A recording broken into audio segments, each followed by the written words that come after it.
Shalom, shalom mes bien-aimés dans le Seigneur. Je vous salue tous au nom de Jésus-Christ de Nazareth. J'espère que toi qui me suis, toi qui m'écouteras ce matin, tu as bien débuté ton mois de juin. J'espère que en ce 6e mois, en la moitié de l'année, nous devons tout un chacun prendre un temps d'introspection pour nous auto-examiner. Car la parole de Dieu dit, si nous nous jugeons nous-mêmes, nous allons éviter d'être jugés par les autres ou bien même par Dieu. Donc il est très important, bien-aimés, que nous ancrons en nous-mêmes, nous nous auto-examinons pour savoir si nous sommes sur la bonne voie. Comme David a pu dire dans son psaume, « Sonde-moi, ô Dieu, et connais mon cœur, éprouve-moi et connais mes pensées. » Parce que si je suis dans une mauvaise voie, en sondant mon cœur et mes pensées,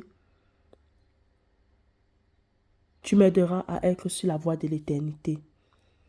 David avait tout le temps besoin de la vie de Dieu. David avait tout le temps besoin que Dieu mette l'accent, l'examine, l'éprouve. Parce que David avait dans son cœur de vouloir plaire à Dieu, de vouloir sans cesse être agréable à Dieu. David était l'homme selon le cœur de Dieu parce que David savait parler à Dieu. David savait toucher le cœur de Dieu. David savait ce que Dieu aimait et ce que Dieu voulait pour que lui, David, puisse plaire à Dieu. Alors vraiment, ma prière, c'est que ce mois de juin soit un mois où chacun de nous, nous puissions être comme David. Aller devant le Père et dire, « Papa, me voici devant toi. » Depuis janvier jusqu'à ce jour, est-ce que, parle-moi, que penses-tu de moi? Que dis-tu de moi? Est-ce que tu trouves que je suis là où toi tu veux que je dois être? Est-ce que je fais ce que toi tu aimerais que je fasse? Est-ce que j'agis comme toi tu aimerais que j'agisse? Est-ce que je suis en train d'aller à la perfection, à la ressemblance de Christ? Ou bien je suis en train de m'égarer? Bien-aimé, c'est très important. C'est très très important de le faire. Moi, je ne l'ai pas encore fait. Je n'ai pas encore pris ce temps-là de le faire. Mais je le ferai. Je le ferai. Alors je prie vraiment que le Seigneur, le cher Saint-Esprit, nous oriente tous d'avoir ce cœur-là, d'aller toujours vers Papa, l'interroger. L'interroger, chercher sans cesse à faire sa fierté, à que il soit fier de nous, à lui plaire, à lui être agréable. Alors vraiment, que ce mois de juin soit un mois que nous nous auto-examinons. S'il y a des choses à renoncer, abandonner, que nous n'hésitons pas à le faire. Ce n'est pas ça le but de mon exhortation de ce matin. Le but de mon exhortation de ce matin se trouve dans 1 Jean 1:9. Je pense que tout le monde connaît ce verset biblique. Si nous confessons nos péchés, il est fidèle et juste pour nous les pardonner et pour nous purifier de toute iniquité. Bien-aimés, ce matin, j'ai vraiment reçu à cœur de nous parler du pardon de Dieu. Le pardon de Dieu qui émane de l'œuvre de la croix, du sacrifice de Jésus-Christ, de la mort et de la résurrection de Jésus. Bien-aimés, vous savez, même en tant que chrétiens, parfois, quand nous sommes conscients que nous avons péché contre Dieu, nous avons cette tendance-là, comme les gens du monde, pour avoir quelque chose, il faut acheter, il faut payer, il faut corrompre. Il faut la corruption. Il faut faire des compromis, des compromissions. Mais bien aimé, en tant qu'enfant de Dieu chrétien, si tu es réellement, le Saint-Esprit témoigne réellement dans ton cœur, dans ton esprit, rend témoignage que tu es véritablement devenu enfant de Dieu. Tu ne peux plus utiliser les choses que tu utilisais autrefois, les attitudes, les comportements, les actions que tu utilisais autrefois lorsque tu n'avais pas encore Jésus dans ta vie. Ce matin, je suis en train de parler du pardon, de la foi, d'être pardonné. Le titre de mon message, de mon exhortation, c'est « Confesser ou jeûner pour le pardon de nos péchés ». Je dis confesser ou jeûner, pourquoi? Parce que même dans ces temps-ci, des chrétiens qui sont nés de nouveau jeûnent pour que Dieu puisse les pardonner leurs péchés. Certains chrétiens, dès qu'ils ont commis un péché, ou bien ils ont commis un péché, ou ils n'ont pas été intègres, déloyaux, infidèles à Dieu, ils vont chercher à aller donner une offrande pour qu'on puisse pardonner leurs péchés, comme on faisait avant. Quand avant, à l'époque de Moïse, l'époque du sacrificateur Élie, ou bien de Aaron, quand Aaron était le sacrificateur, il partait sacrifier les animaux pour le pardon des péchés du peuple d'Israël. Il sacrifiait les animaux. C'est le sang des animaux qui, entre guillemets, qui est la préfiguration des choses à venir, qui est telle que Jésus-Christ allait venir se sacrifier. Bien aimé, nous n'avons plus besoin de faire ces choses-là. Tu n'as pas besoin de jeûner pour être pardonné. Tu as besoin de confesser tes péchés. Je vous ai lu la parole de Dieu. S'il y avait besoin de jeûner pour être pardonné, Dieu allait nous le dire. Mais ici, Dieu est clair au travers de son serviteur Jean. Nous n'avons plus besoin de jeûner pour être pardonné. Mais nous avons besoin par la foi, par le moyen de l'œuvre de la croix, du sang de Jésus-Christ, par la confession de nos péchés,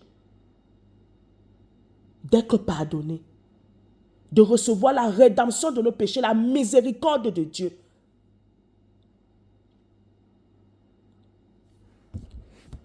On va prendre Hébreux 10, 18. Hébreux 10, 18 dit ceci. Hébreux 10, 18 nous dit, Hébreux 10, 18, Hébreux 10, 18 nous dit, or, là où il y a pardon des péchés, il n'y a plus d'offrande pour le péché.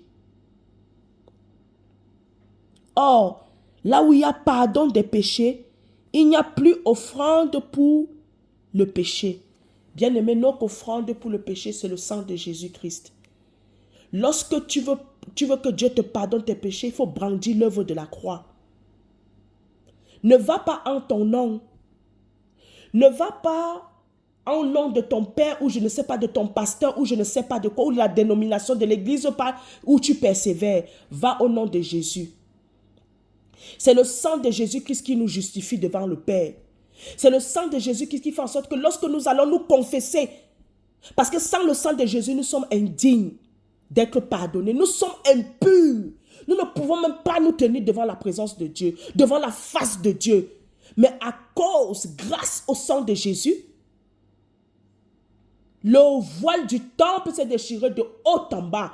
Ça veut dire que nous avons accès à tout moment, à toute heure, à tout endroit qui est consacré à Dieu pour nous repentir de nos péchés. Et ça commence par notre cœur. Par notre cœur. Bien-aimé, tu n'as pas besoin de te flageller. Tu n'as pas besoin d'être dans une culpabilité. Ici, je ne suis pas en train de dire de ne pas culpabiliser. La culpabilité, lorsque tu as péché, est importante. Ça démontre que le Saint-Esprit est en train de t'interpeller. Le Saint-Esprit est en train de mettre le doigt. Mais si c'est que tu ne culpabilises pas, tu trouves normal de tomber dans le péché, bien aimé, c'est un danger. C'est un très grave danger pour toi. Ça, c'est en train de démontrer que tu es déjà en train de te perdre. Mais lorsque tu commences à culpabiliser, lorsque tu tombes dans le péché, c'est une bonne chose. Ça veut dire que tu vas te remettre en question. Tu te remettras en question, tu vas réfléchir, tu vas t'auto-examiner et c'est ça, cette remise en question qui te poussera à te repentir. La parole de Dieu dit que c'est le Saint-Esprit qui nous pousse. C'est le Saint-Esprit qui convainc de péché, de justice et de jugement. Quand tu es conscient que j'ai péché contre Dieu, quand tu es conscient, pas la culpabilité, pas une culpabilité récurrente. Parce que lorsque la culpabilité devient récurrente, ce n'est plus de Dieu, maintenant c'est de Satan. Bien aimé, on est pardonné par nos péchés. On a la conviction d'être pardonné par nos péchés par la foi. Par la foi, tu dois te convaincre que Dieu, papa a dit, si je confesse mes péchés de tout mon cœur, avec sincérité, totalement, dans la vérité, tu dois être convaincu que Dieu t'a pardonné. Même si le diable viendra te rappeler ton péché, tu dois lui dire comme Jésus a dit, arrière de moi Satan. Tu dois avoir la conviction. Quelqu'un ne doit pas venir te dire que Raïssa, Dieu t'a pardonné. Quelqu'un ne doit pas venir te dire que oh, ben, telle personne, Dieu t'a pardonné. Toi-même, tu dois être convaincu par toi-même. Parce que le Saint-Esprit va rendre témoignage en toi que tu es pardonné. Parce que lorsque le Saint-Esprit rend témoignage en toi, que tu es enfant de Dieu, le Saint-Esprit a aussi la capacité de te rendre témoignage en toi que tu es pardonné. Par la foi que tu auras. C'est le témoignage que le Saint-Esprit te rendra en toi que tu es pardonné. Ça, c'est le signe que tu es réellement pardonné. Quand tu es convaincu que papa m'a pardonné. Mais bien aimé, j'aimerais aussi te dire une vérité. Un vrai chrétien tombe accidentellement dans le péché. Un vrai chrétien n'a pas une vie de péché, mais il tombe accidentellement. Voilà pourquoi la parole de Dieu dit que le juste tombera 7 fois et il se relèvera. Ça, c'est occasionnellement. Ce n'est pas une vie, tu ne mènes pas une vie de péché et tu es sans cesse en train de te repentir, te confesser. Confesser ses péchés, ça veut dire se repentir. C'est une sorte de prière que tu vas vers le trône de la grâce de papa avec assurance que tu te tiens devant papa. À cause de Jésus, grâce à Jésus, grâce au sang de Jésus, versé sur la croix de Golgotha.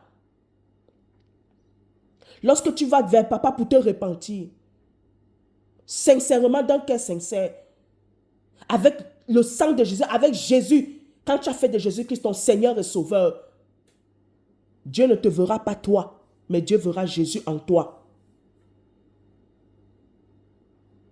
Et voilà pourquoi la repentance sera efficace. Et ça va produire le pardon, la miséricorde de Dieu. Bien aimé, mais je veux aussi dire ceci. Il y a des pardons que, pour que Dieu nous pardonne, on va devoir réparer. On va devoir restituer afin que Dieu puisse nous pardonner. Prenons l'histoire de Zachée. Zachée, pour confirmer un des signes que Zachée a eu le salut. Un des signes que Zachée s'est véritablement repenti, c'est lorsqu'il a restitué à ceux qu'il a volés. Et c'est lorsqu'il a donné, il a partagé ses biens aux pauvres. Bien aimé, ça veut dire que si ce que tu as péché, peut-être tu as volé, va restituer ce que tu as volé. Viens pas seulement dire, papa, je te demande pardon, et puis tu t'arrêtes là. Non, le pardon n'est pas véritable. Ta repentance n'est pas véritable. Dieu ne te pardonnera pas. Dieu voudra que tu ailles restituer ce que tu as volé, ce que tu as pris. Si c'est le mari de Cruy, libère le mari de Cruy. Laisse-le s'en aller. Et pour même encore que le ciel t'acclame, tout ce que cet homme-là t'a offert, rends-lui. Libère-toi. Et là, le pardon de Dieu sera sincère, profond. Et il te purifiera de toute iniquité. Bien-aimé, je veux que tu saches, tu mets dans ta tête, il n'y a que Jésus, il n'y a que le sang de Jésus qui peut nous purifier. Aucun autre sang ne peut nous purifier de tout péché. Sinon, s'il y avait d'autres sangs qui pouvaient nous purifier, pourquoi Jésus qui s'est donc mort? Pourquoi donc Jésus qui s'est donné comme offrande? Pourquoi Jésus qui s'est sacrifié son corps et son sang? Pourquoi Jésus-Christ a versé son sang pour que nous puissions être libérés de la mort éternelle. Bien-aimé, je veux que tu comprennes ce matin que la repentance, pour obtenir le pardon de nos péchés, tu dois les confesser. Tu dois te repentir. Donc quand on dit confesser, là, ça c'est repentir. C'est aller avouer à papa. C'est aller avouer à papa. Et quand on se repent, on ne se justifie pas devant Dieu. Quand tu as fait quelque chose, tu es conscient que tu as péché. Tu ne vas pas te justifier. Oui, papa, j'ai fait ça parce que j'étais pauvre. Oui, papa, je sais que tu me comprends. Tu n'as pas besoin de te justifier. Va avec un cœur repentant, un cœur d'humilité. Si tu vas avec l'arrogance vers Dieu, si tu vas vers Dieu pour te justifier, pour justifier ton acte, ça veut dire qu'en réalité, tu ne te confesses pas, tu ne te repens pas. Tu ne te repens pas, tu n'as pas encore réellement pris conscience de ton action. Et le pardon, la miséricorde de Dieu ne sera pas actionnée. La miséricorde de Dieu ne va pas être efficace, bien aimé, parce que bien que Dieu veut nous pardonner, mais si nous-mêmes, nous ne sommes pas disponibles, nous ne nous disposons pas à recevoir le pardon de Dieu,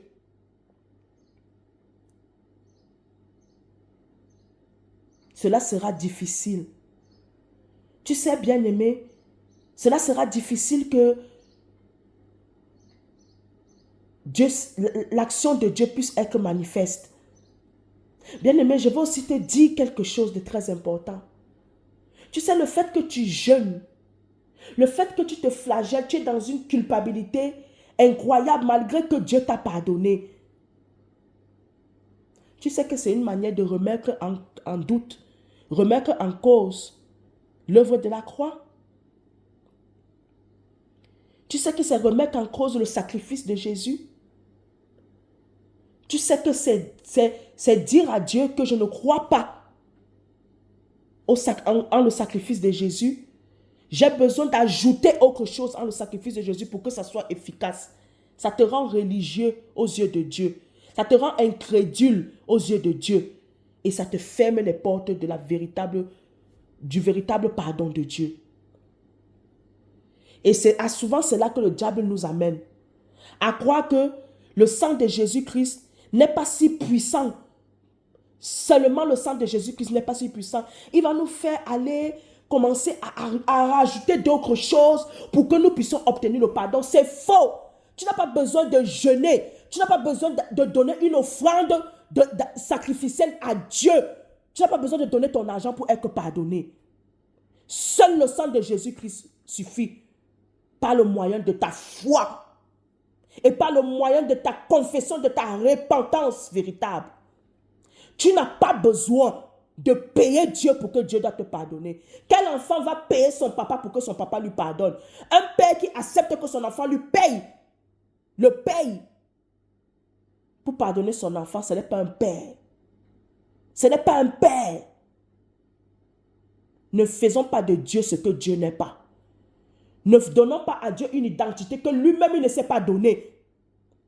Dieu est notre papa. Si tu as réellement donné ta vie à Jésus-Christ, si le Saint-Esprit rend témoignage en tant que tu es véritablement devenu enfant de Dieu, je t'assure, bien-aimé, que tu es réellement pardonné. Lorsque tu vas confesser tes péchés, comme je vous ai dit, il y a des péchés où, comme Zachée, tu vas devoir restituer.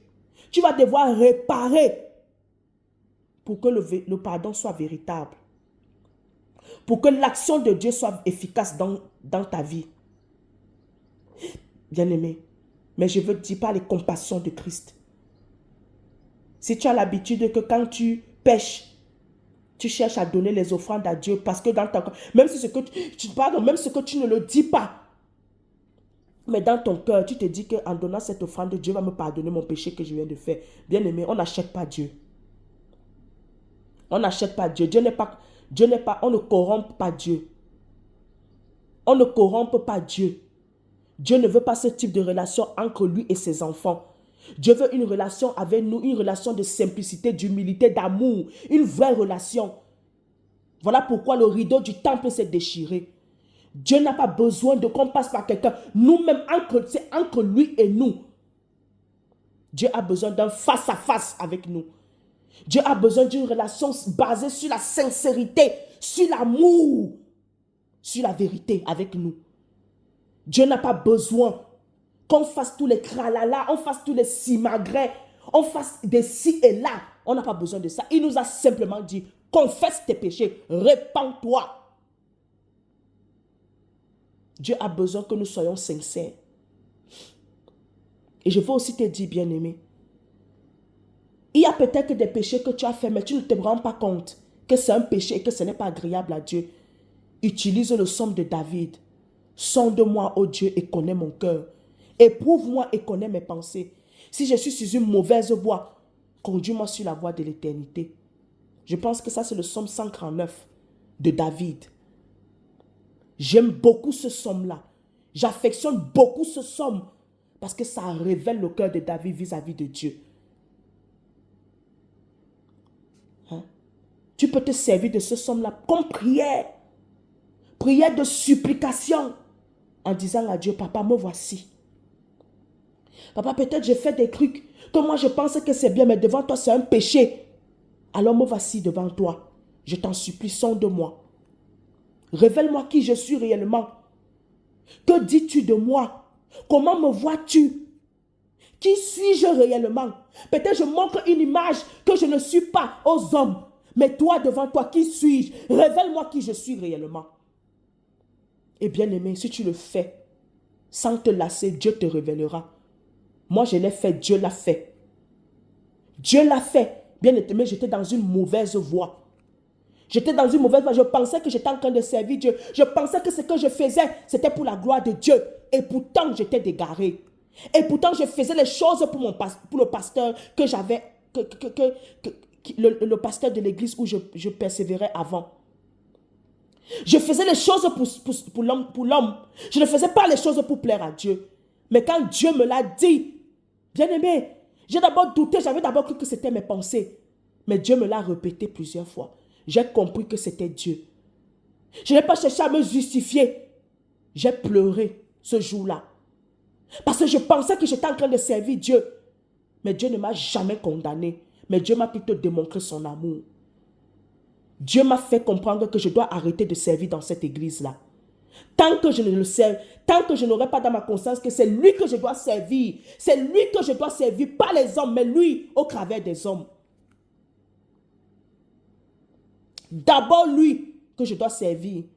Après je vais servir les hommes. Bien aimé, j'avais arrêté de servir dans cette église-là. Mais ça m'a créé les problèmes dans cette assemblée. Ça m'a créé les problèmes. On m'a traité de tous les noms. Pendant les prédications, on lançait les pics pendant les prédications. Mais cela ne m'a pas fait fléchir. J'ai arrêté de servir parce que j'étais consciente que Dieu n'était pas content de moi. Je ne faisais pas la fierté de Dieu. Je ne servais pas mon Dieu. Et par la suite, Dieu m'a honoré. Par la suite, Dieu m'a honoré.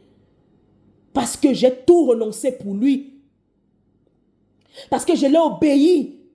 Je n'ai pas fait la rebelle. Je n'ai pas mis en doute sa parole. Je n'ai pas obéi aux hommes, malgré que j'étais persécuté, malgré qu'on voulait que je continue à servir. J'ai dit, je ne sers plus. Je me suis assis, j'ai tout arrêté. Je suis sorti de tous les départements que je servais le Seigneur. Je croyais servir le Seigneur. Je suis allé m'asseoir comme une simple fidèle. Et par la suite, Dieu m'a acclamé. Les hommes ne m'acclamaient pas. Les hommes me jugeaient. Les hommes me lançaient les pics. Mais le ciel m'acclamait. C'est ça le plus important, bien-aimé. Alors, bien-aimé, prends ta vie au sérieux. Ne fais pas de la parole de Dieu ce que Dieu n'a pas dit. Ne fais pas de ce que toi tu penses une doctrine. Ne fais pas de ce que toi tu penses une doctrine.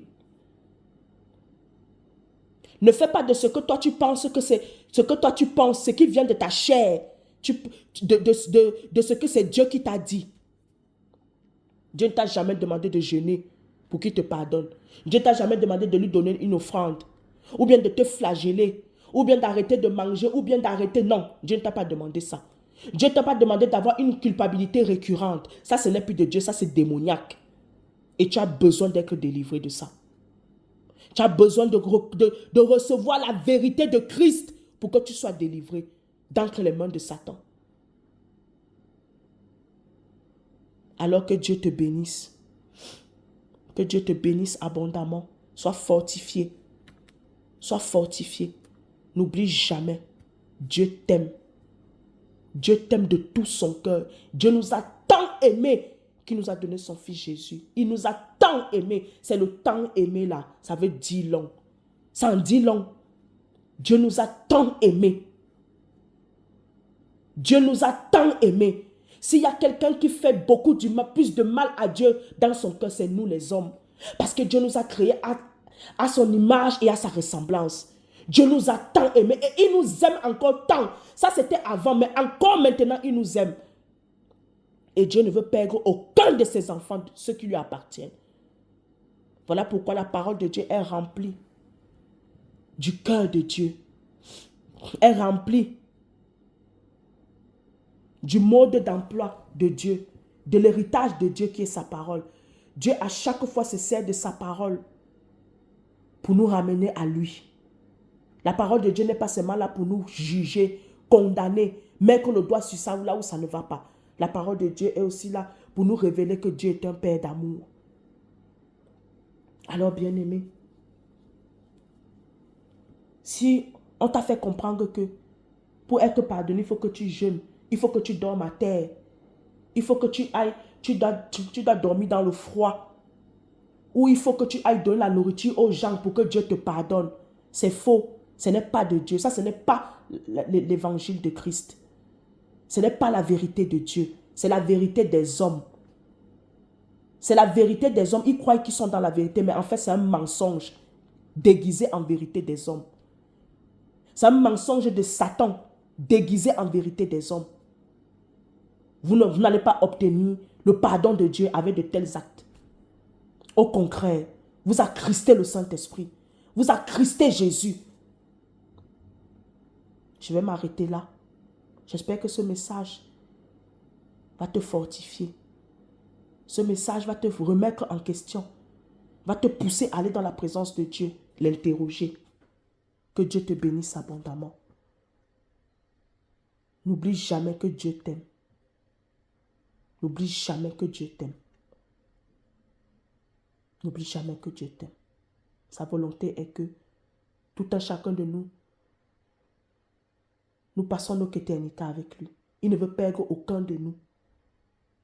Paix et grâce chez toi, en toi. Et que la paix, le bonheur et la grâce t'accompagnent tout au long de ce mois. Paix et grâce. Bye bye.